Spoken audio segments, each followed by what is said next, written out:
So very good morning. Welcome to Veneza 10 on the network service of the NTA. I am Muspa and Wahab with the news. And I'm Comfort Amadou. Thanks for joining us. The headlines. Nigeria Visa Policy 2020 to complement efforts at protecting Nigeria's national identity and territorial integrity, says federal government. United States to reconsider immigration restriction under Nigeria as House of Representatives investigates the decision.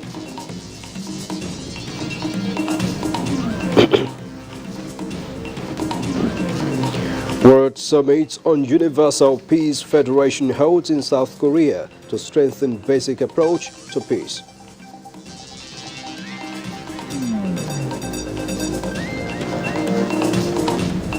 And Bureau of Public Service Reform drive conversation on an inclusive society.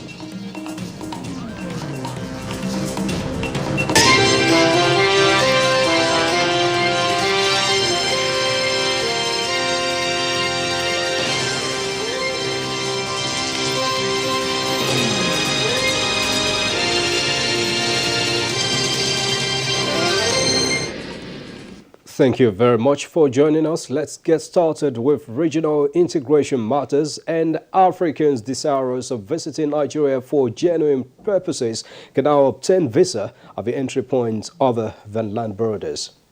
Now, this is part of the previous provisions of the Nigerian Visa Policy 2020 formally made public on Tuesday. Yeah, President Muhammadu Buhari, who performed the ceremony, said the policy document will not only complement efforts at protecting Nigeria's national identity, but also defend its sovereignty and territorial integrity. Let's hear from State House correspondent Adam Musambo.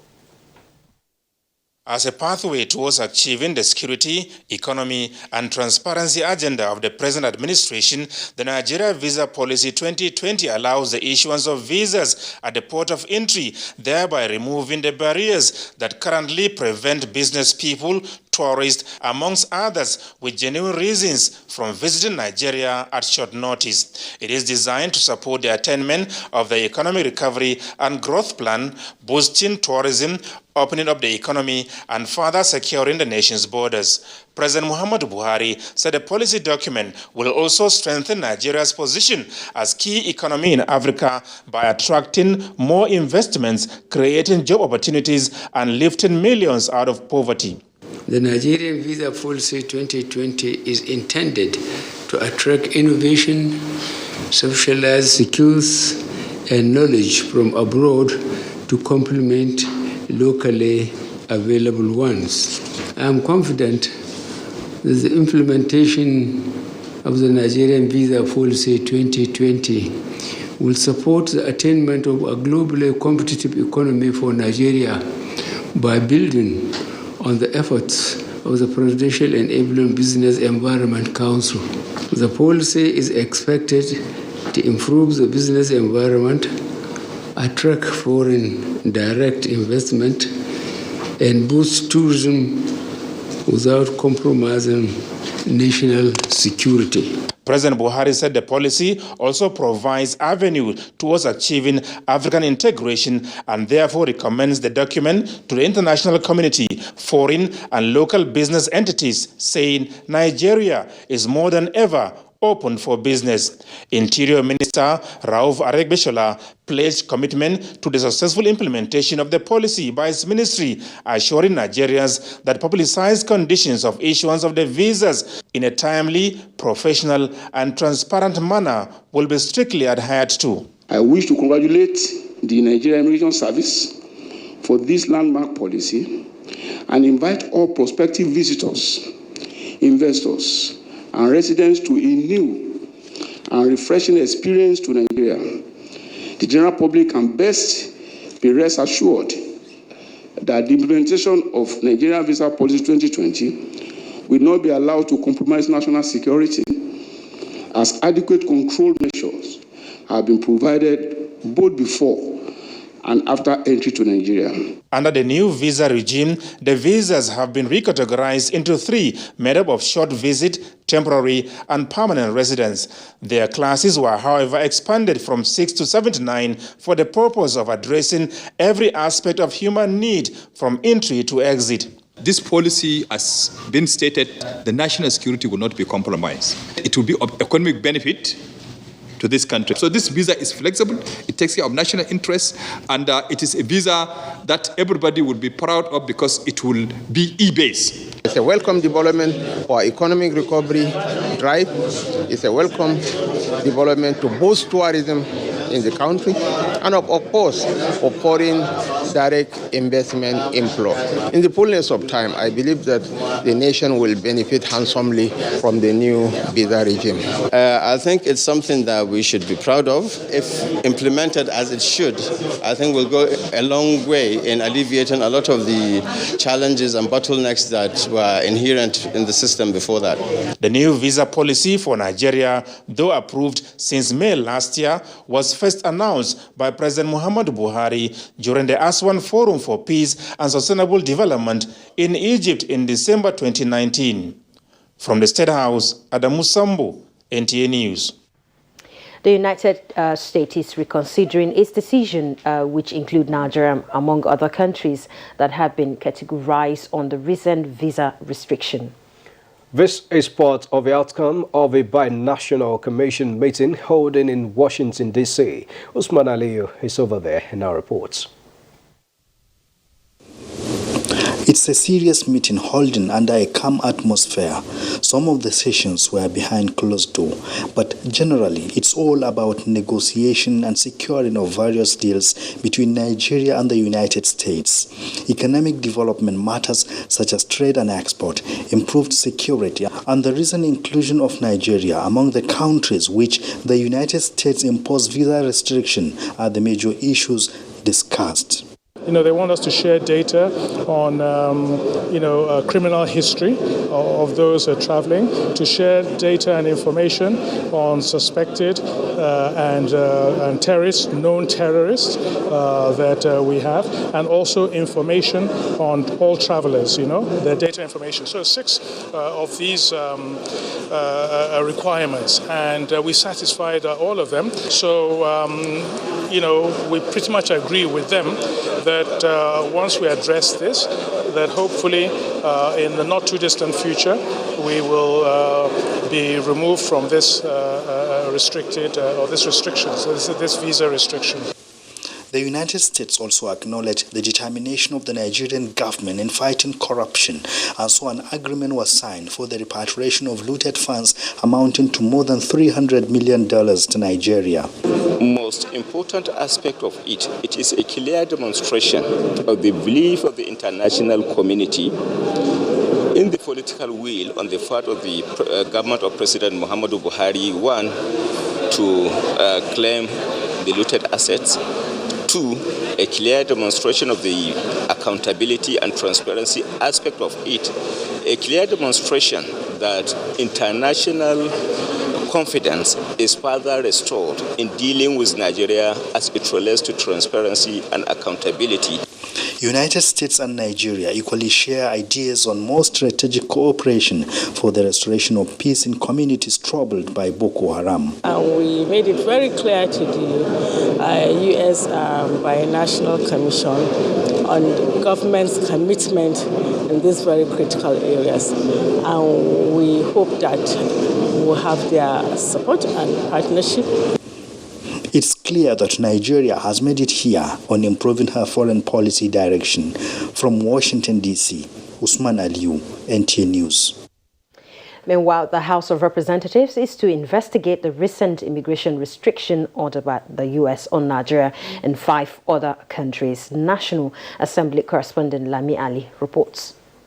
The resolution adopted on the matters of urgent public importance noted that the reasons advanced by the U.S. for the immigration restriction calls for action to prevent future occurrence. The lawmakers resolve that leadership of the House will engage relevant government agencies and diplomatic missions towards resolving the matter. a call to quarantine and evacuate Nigerians stranded in Wuhan, Hubei, and other provinces in China back home in view of the spread of coronavirus was, however, rejected by the lawmakers. Those in support, please say aye. Those against, please say nay. The nays have it. The House adopted the motion urging authorities to create farm settlement centers towards enhancing the agricultural sector for job creation. Graduate unemployment has reached an alarming state, hence the great need to create innovative ideas to engage the teeming youth in beneficially attractive agricultural ventures like fish farming, snail farming, grass cutter farming, poultry production, etc. House members also urged the National Emergency Management Agency to assist victims of a fire disaster at a market in Shagamu, Ogun State, and supported a motion requesting the reconstruction of Bari Road as it has become an alternative road for travelers to and from Kaduna to the FCT. Minor repair usually carried out at interval on the road serve only as temporary measure as a small portion on which they are carried out often collapse.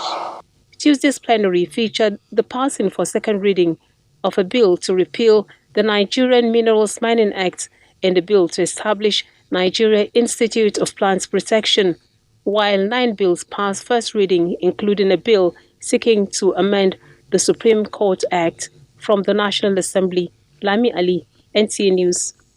And still at the National Assembly, the Senate has passed the 2020 budget of the Nigerian Customs Service of 238 billion naira. National Assembly correspondent Ignatius Nkwo reports that during the consideration, the Senate warned that ministries, departments and agencies of government which failed to defend their audited accounts will not have their subsequent budgets approved. Plenary took off behind closed door. 1 hour 30 minutes later, the executive session ends and business of the day commenced. The report of the Senate Committee on Customs, Excise and Tariffs on the 2020 budget of the Nigerian Customs Service was among the items considered. 1,678,715, the customs are expected to pay to the Federation account. We expect every MDA to present their audited accounts before the end of the year.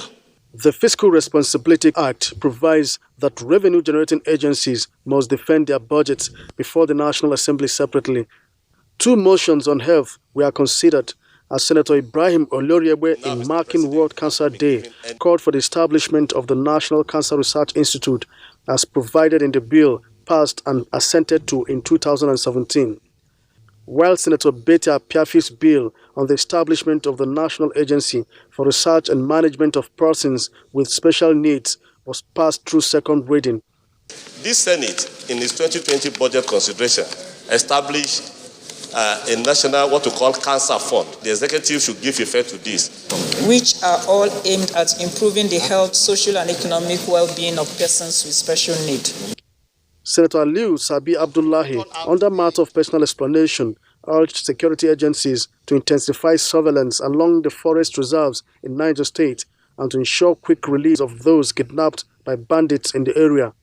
That the Inspector General of Police is appearing tomorrow to interact with the Senate on the security situation. Meanwhile, President of the Senate Ahmed Lawan has inaugurated the Senate Ad hoc Committee on Nigeria's security challenges with the mandate to fashion out modalities for the urgent restructure, review and reorganization of Nigeria's current security architecture.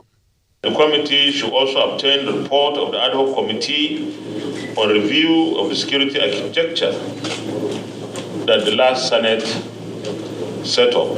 The 17-member committee has the Senate leader Yahaya Abdullahi as its chairman. From the National Assembly, Ignatius Nkwo, NTA News.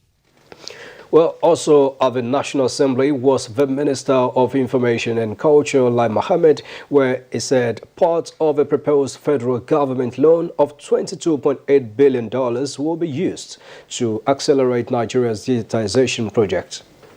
The minister was speaking at the public hearing by the Senate Committee on Local and Foreign Debts on the matter. National Assembly correspondent Vivian Idekpefo was there.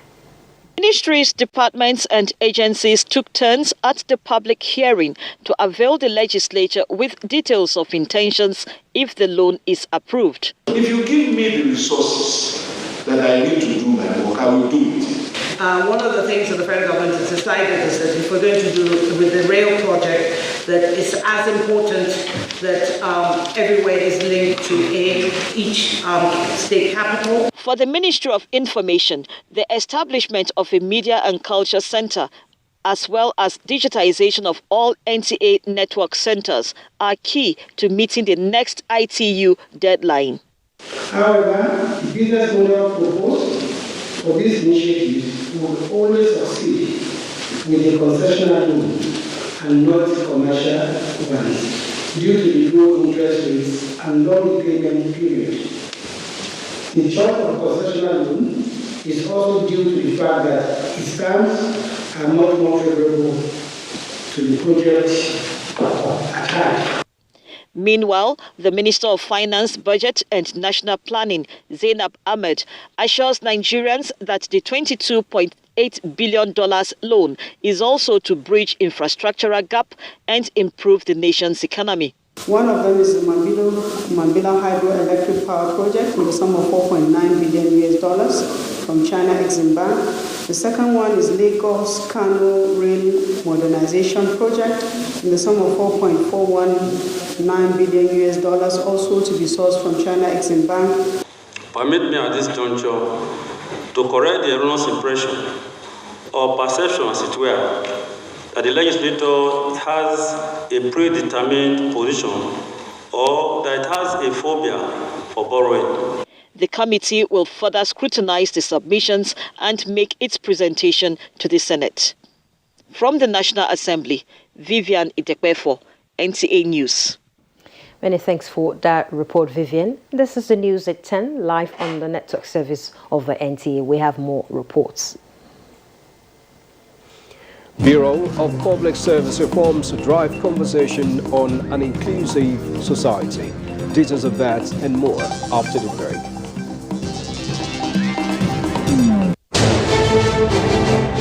This is NTA News 24 broadcasting from Abuja.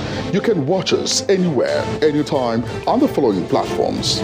Start Times Channel 101, Free TV Channel 703, GSTV Channel 419, and Go TV Channel 46.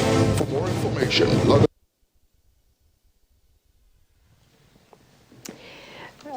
Sorry for that technical problem there.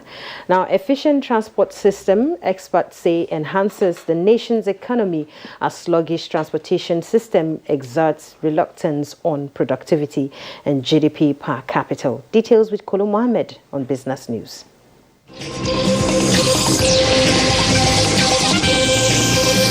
Good to have you along on Business News. Economy is driven by a number of imperatives. The roles played by these imperatives vary in the enhancement of the process. Take transportation, for instance. It is said to be the major driver of any given economy. As far as transportation is concerned, it is important that we have modern, efficient infrastructure. The economy is driven by transportation. If you have modern transport infrastructure, you have efficient economy. If you have sluggish, old, outdated infrastructure, then you have sluggish economy. Where do we stand in Nigeria, especially regarding the cheap and efficient transport system, the railway? The only way we can save this country is to have railway all over the country. If you look at what government is spending on the roads today, it's enormous. It's a lot of money. But this can easily start constructing railway lines, connecting it with all the states of the Federation. This will do us a lot of good, and it will help our economy. People, goods and services must move if business needs to be done. Let's now let you see where activities on the floor in the stock market place market indices for Tuesday.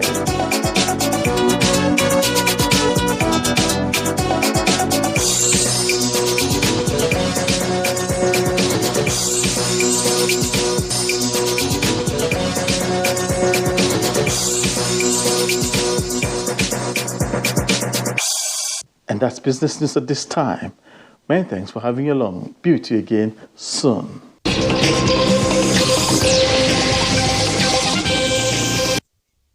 All right, Kalo Mohammed, we expect you soon too. Now, the Bureau of Public Service Reforms is driving a conversation for a more inclusive society that can guarantee lower costs and benefit to all citizens. Leah Katun Babatunde was at the February lunchtime reform seminar where public finance management was the focus. It's the start of the fourth industrial revolution, and the driving language is technology. The Bureau of Public Service Reforms, BPSR, is providing an opportunity for players in Nigeria's public finance management space to look at where they're coming from and where they're headed.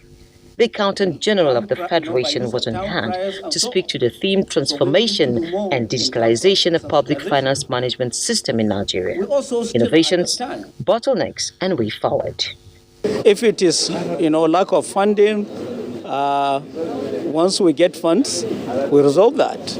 But if you are dealing with human beings that do not want to understand or that fail to understand, rightly or wrongly, you just need to educate them. The interactive sessions shared more discussions. Whatever misgivings that people have had, those things are cleared, and awareness is created. With your smart card, and you are able to access transport system, you are able to access the bank, and then nobody will ask you, what are you talking about? Public finance management is the third pillar of the national strategy for public service reforms, and 85% of the aspirations have already been implemented. It is the success recorded around public financial management that moved World Bank, IMF to give us those discounts they gave us around our loans. The Integrated Payroll and Personal Information System, IPIS, electronic payment, Government Integrated Financial Management Information System, GIFMIS, the Treasury Single Account, TSA, International Public Sector Accounting Standards, IPSAS, Biometric Verification Number, BVN, tax and budget reforms are all products of the public finance management reforms. In Abuja, Leah Katun Babatunde, NTA News. Now, Nigeria has continued to garner support from the United States of America in different sectors of economy, including security and health, with the U.S. providing training and organizing various programs. In a statement signed by the ministry's Director of Press and Public Relations, Charles Nwodo, these initiatives were commended by the Minister of Defense, retired Major General Magushi Bashir, during a courtesy call from a U.S. delegation led by the U.S. Ambassador to Nigeria, Mary Beth Leonard. The minister stated Nigeria's gratitude to the U.S. for the interventions in military operations. Major General Magushi also asked for assistance in the speedy delivery of the acquired A-29 Super Tucano aircraft from the U.S. for efficient military operations in the country. The U.S. Ambassador to Nigeria, Mary Beth Leonard, reiterated Pentagon's readiness to collaborate with Nigeria in combating insecurity, conflict management, and precision in addressing human concerns. She urged the Nigerian military to maintain professionalism by protecting human rights in the operations, while the American Defense Attaché, Colonel Andrew Clark, requested for a regular joint military strategic meeting between the U.S. and the Nigerian military, which would help in effective coordination of military achievements in Nigeria. In nuclear disarmament, war against terrorism and poverty eradication, among others, are familiar measures adopted by governments globally for the enthronement of peace and security. However, a more basic approach is being deliberated upon by peace ambassadors at the ongoing World Summit of the Universal Peace Federation taking place in Seoul, South Korea. Becky Madwejimu reports. This Sea of Heads is made up of past and 7 heads of government, parliamentarians, politicians, technocrats, religious leaders, and peace ambassadors from more than 170 countries of the world. Sensitive lines of religion and racial divides were deliberately crossed this year as the peacemakers are focusing on realistic possibilities of achieving global harmony through interdependence, mutual prosperity, and universal values. If these three tactics are adopted, co-founder of the Universal Peace Federation, Hakjaram Moon, believes that the yet elusive quest for world peace will be achieved. She, however, emphasized that it must begin from the smallest unit of society, the family. She was quick to remind the crowd that cultural and religious entities predicate their belief system on her position. Indeed, this ideology was re-echoed by leaders of thought who expressed similar sentiments. Despite the coronavirus spreading around the world, so many leaders are here means that we are all committed to peace, harmony, and prosperity. The peaceful family unit entrenched in strong bonds of kinship, ethics, and a well-established tradition of honor will fight insecurity and terrorism better than any weapon.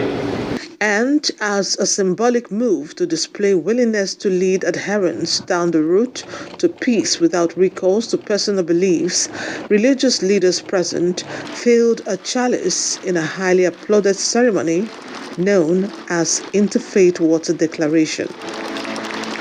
Some former heads of government, including Nigeria's Olusegun Obasanjo, were recognized for their untiring efforts in conflict resolution across the world. A moment was spared for the founder of UPF, Sun Myung Moon, whose 100 years birthday was marked posthumously. In Seoul, South Korea, Becky Madujemo, NTA News. This news broadcast is live on NTA. We'll be right back after this break with more news included. Fourth prosecution witness in the trial of the former Benue State Governor Gabriel Suswan admits making statements on the duress. Details of this in a moment.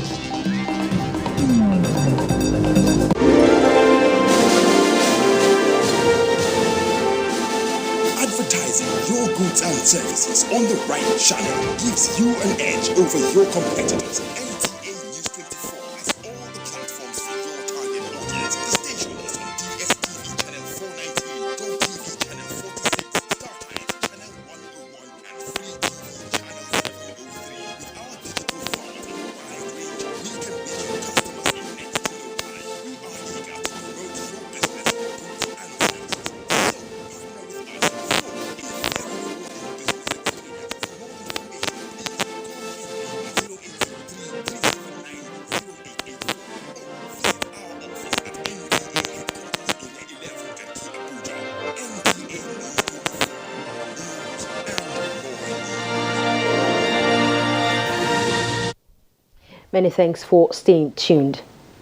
And now, sequel to the meeting between President Muhammadu Buhari and the leadership of the National Assembly on the state of security in the country, a lot of clarity has been given to the issues causing concern among Nigerians. The Buhari Media Organization, in a statement, says it is gratifying that the meeting afforded the Senate President, Dr. Ahmed Lawa, and the Speaker of the House of Representatives, Femi Gbajabiamila, first-hand information on the efforts of the Buhari administration to curtail the spate of killings, kidnappings, and other crimes in the country. BMO notes that it believes that the president is in its best position to appraise the performance of his appointees, including the service chiefs, and therefore knows who is suitable for any position. Now, arising from the recent killings in Plateau State, Governor Simon Bakola Long has hosted an enlarged stakeholders meeting with a view to fashioning out how to domesticate community policing initiative which the state is adopting. Governor Along said the present state of policing with attendant challenges of manpower, capacity and intelligence needs to be supported by other initiatives such as community policing, which brings in more people to work together for peace and security.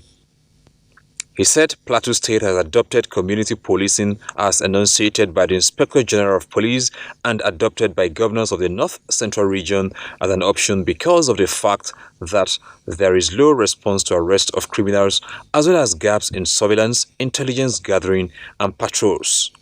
We are working towards closing the gap. By the time we are equipped, everything is done, we may begin to reduce some of these things. That's why all of us, people are already adopting different methods, but we are using the community policing. Yes, we realize that there is inadequate population. We realize that we need to do facilitation of equipment, technology for the police. But when will that come? That's always my question. Before that one comes, people will continue to be killed because the criminals will continue to take advantage of this gap as they are already doing. Criminals will continue to take advantage of this gap. Even like the general said, we introduced this idea of holding communities responsible is to be able to tell you that when events happen, we expect arrest. We expect arrest. Bongom Jos, Jacob Gianbuba, Secretary to Government of Plateau State, lead speaker, Professor Dakas, other discussants agree with the governor that the time to beef up the conventional security agencies with community policing has come in order to prevent needless loss of lives and properties that has been recurring in the state. When people have concerns about the security outfit that we put in at the rural or community level, what are the mechanisms through which they can access remedy? Politics and religion have been the worst factors that have created in this country. Politics and religion. Operation Rainbow as a security framework in the state be strengthened and the capacity of its operators increased so that the neighborhood watch component can be a visible channel for intelligence gathering and response. So there are these three vexed issues that are ruling any conflict situation indeed in Africa. It is either being looked at political persuasion or either ethnic bigotry or religious affinity. The issue of by the time you report, your identity may be revealed. And the next thing, you will be killed and nobody says anything. It's about putting the citizens first in all the decisions relating to community policing. And the traditional and religious leaders constitute the very key pillars upon that. The essence of community policing is to partner with law enforcement agents to ensure that the community is safe, to ensure that crime goes down. A communique issued at the end of the dialogue fully supported the implementation of community policing as well as the immediate setting up of a technical committee to fast-track the process. Now, the actions of Christian Association of Nigeria can, in recent days, represent the peaceful right of all Nigerians to protest and express their views on matters of religion, ethics, politics, and society. The presidency indicating this in a statement said the organization of these protests is the shocking, unacceptable death of Pastor Lawan and Demi at the hands of Boko Haram. The president feels their pain and that of his family for his loss.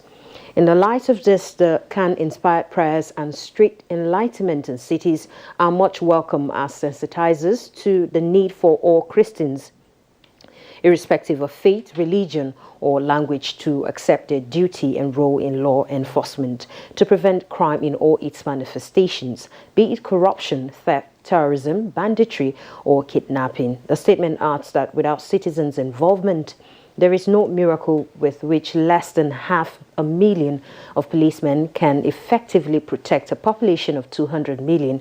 Therefore, the Christian Association is a right to arouse popular consciousness to this duty.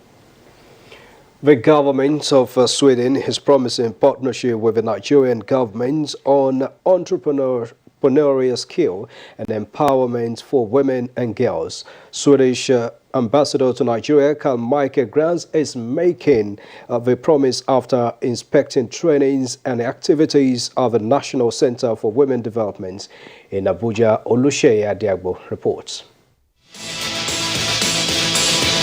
Like never before, these pictures are worthy of 1,000 words as the memories of these women linger on. History is not complete without them. Their role in national development was their selling point. For these younger ones, their eyes are set on also writing their names in gold. No doubt, building capacity of the female folks of any society requires collective responsibility, and this explains why the National Center for Women Development, NCWD, has over the years been opening its doors to both local and foreign partners that will push its empowerment mandate for women and girls. The Director General of the NCWD is also explaining to our guests the various relationships the center has built with outside countries and areas the Swedish embassy can assist. Swedish ambassador to Nigeria appreciates the strength of the Nigerian woman and its clamor on making its development plan inclusive. Sometimes we have partnerships, but usually we work through multilateral organizations, especially the UN and UN Women. But I want to say that I'm really impressed how big this center is. So many classrooms, young girls everywhere. Well, my expectation is that we could collaborate in several ways, especially the child mortality rate. They are very good in medicals. We have these are traditional bed attendants, which I would like them to help us to collaborate with us to train. And I would like us to take research on unpaid workers and other areas as it affects women. As the visit ends, the National Center for Women Development, NCWD, are expectant of youths for a better Nigerian woman. In Abuja, Olusheye Adiagbo, NTA News. Now to the judicial matters, the economic and financial crimes. I beg your pardon, we have to move on to another report as the fourth prosecution witness in the trial of a former Benue State Governor, Gabriel Suzwan, has told the Federal High Court, Abuja, that he made witness statement to the court under duress. Abubakar Omar gave a testimony of a resumption of a trial this Tuesday. The fourth prosecution witness, Abubakar Omar, continued giving testimony under cross-examination from counsel to Gabriel Suzwan, Chinelo Ogwozo. The witness was asked to clarify his earlier statement that some unknown agent of the first defendant puts pressure on him to make certain statements favorable to the defense. He told the court that the pressure influenced his earlier statement before Justice Ramat Mohammed's court, wherein he had stated that he took $15.8 million to Suzwan at the government house. Now, he denies stating before Justice Mohammed that he took the money to government house, Benue.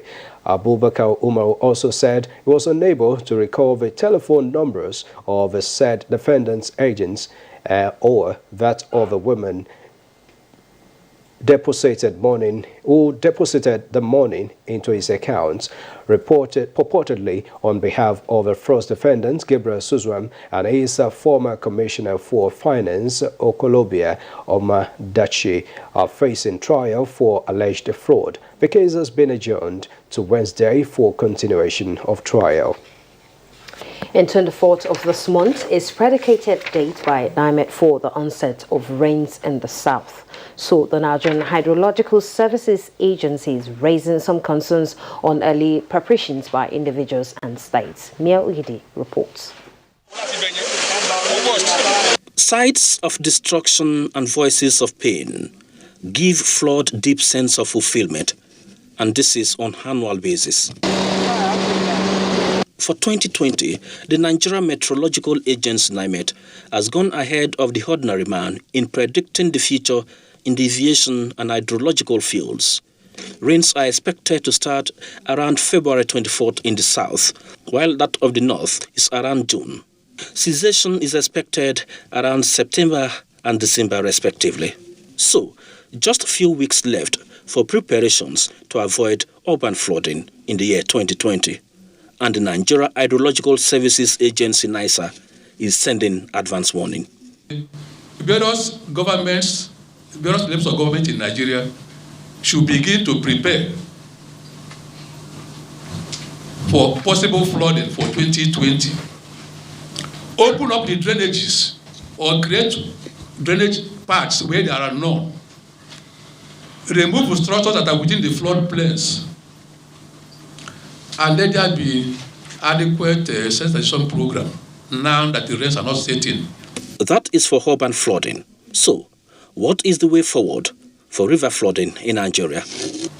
We expect that the more dams we have in Nigeria, the more it will be easy to control flooding. The longer rainfall period predicted by NIMET for the year 2020 is not cast in stone for now that the flood period will be disastrous.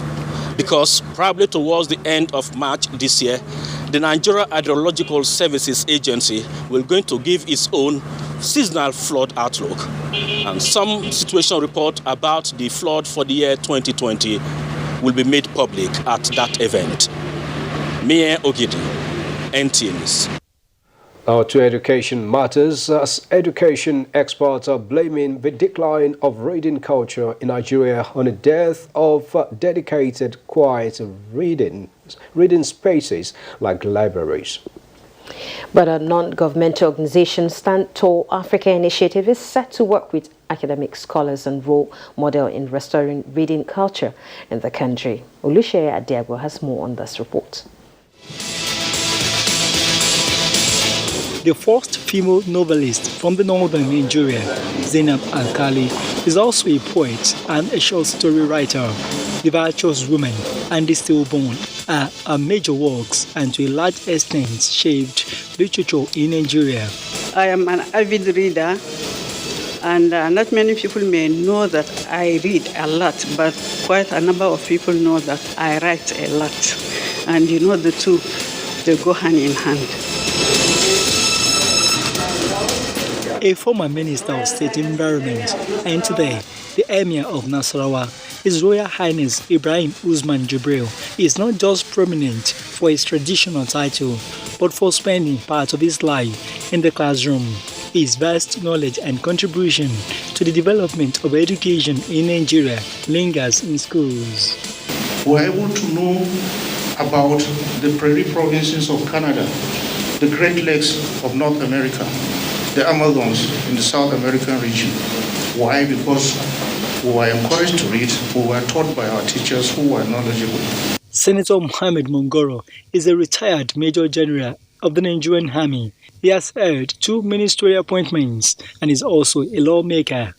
So what we are trying to do through this agency now is to reawaken the reading culture, particularly among the youth. A chart with history reveals that once upon a time, the country paraded the best set of authors and publishers in Africa, but expressed concern over the decline in the standard of education, which is seriously affecting the culture of reading.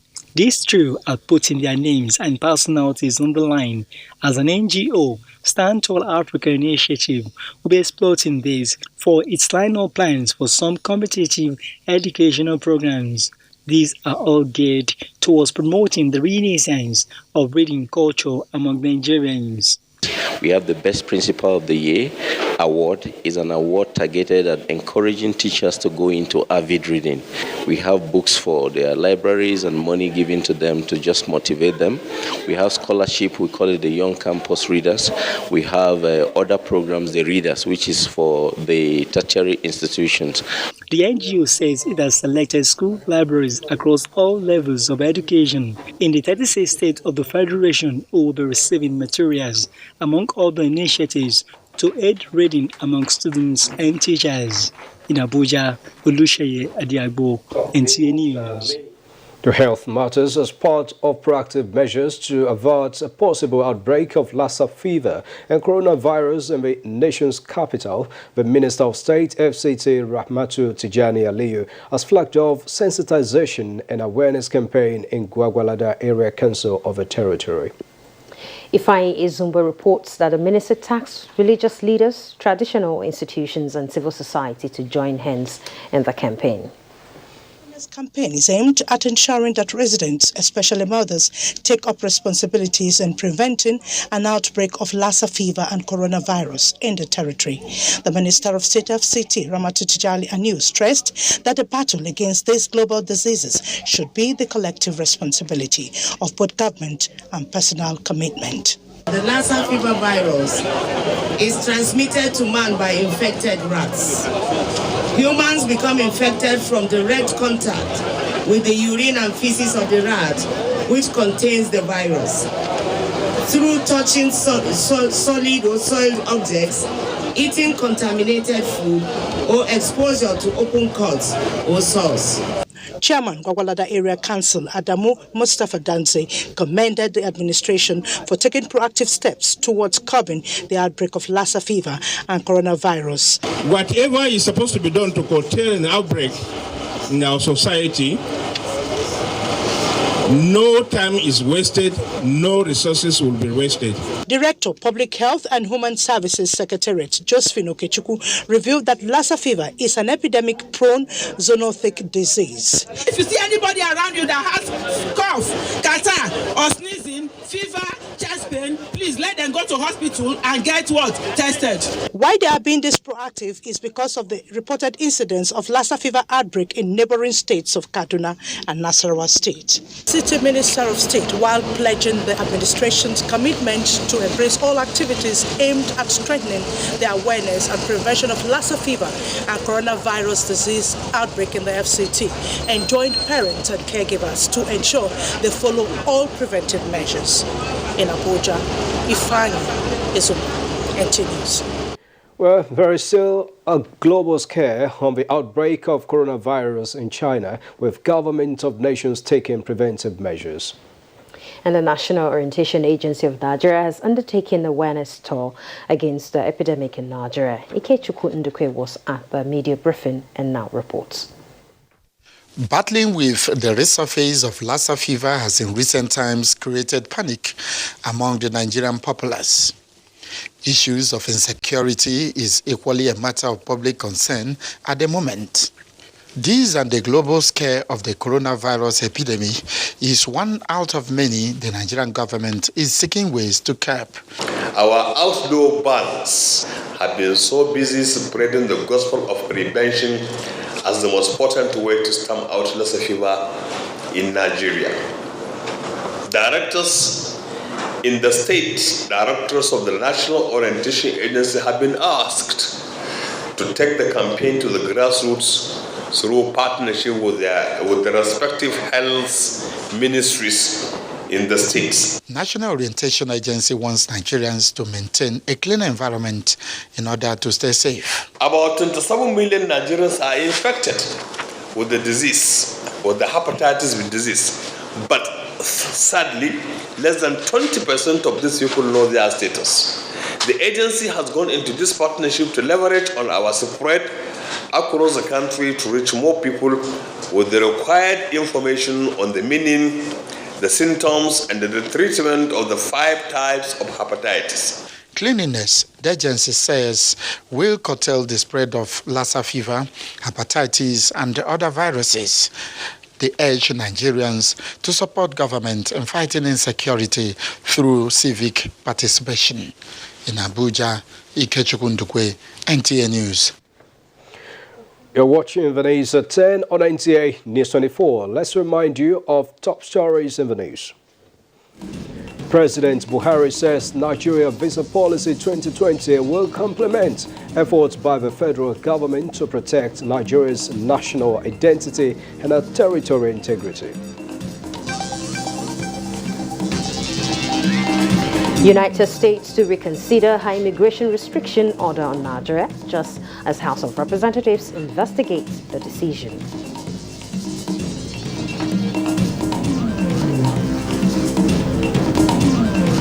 A World Summit on Universal Peace Federation held in South Korea to strengthen basic approach to peace.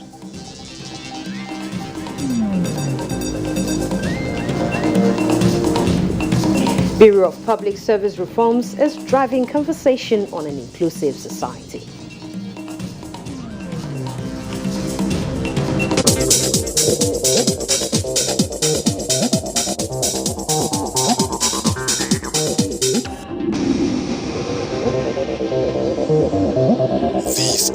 NTA News 24. Thanks a lot for staying tuned into the news on NTA News 24.